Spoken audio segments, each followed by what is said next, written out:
Is a man not entitled to the sweat of his brow is something that I have used to describe socialist or rather Marxist perspectives, because it is Marxist.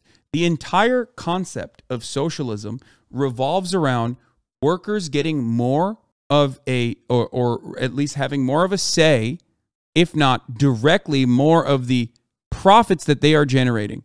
Without labor, there is no value, okay? There is no value without labor. And the main problem under capitalism is that your bosses, who are not generating any sort of value whatsoever, are the ones who dictate how much of your surplus labor value is extracted and what to do with your surplus labor value. That's it. That's the point. So when I say, is a man not entitled to the sweat of his brow, I'm talking about workers. Workers are entitled to a larger percentage of the value that they present, that the value that they create. That's it. That's at the heart of every labor dispute. That's at the heart of every union and what they seek to do.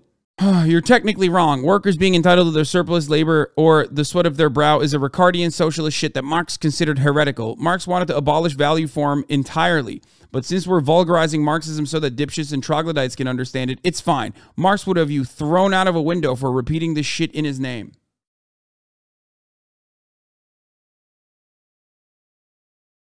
How does value abolish in its entirety?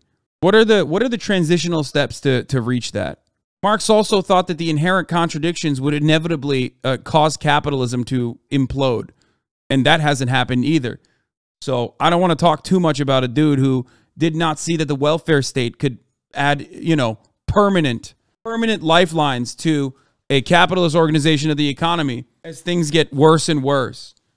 Not only that, but also on top of that, fascism has been a pretty adequate mechanism of control, especially as the labor force has been eviscerated and there is no mechanism of pushback. Revisionism and bourgeois sentimentalism. I mean, I am revisionist. Yes, this is true. It is not wrong. I am. No one cares enough to see that as a diss. I hope you understand that.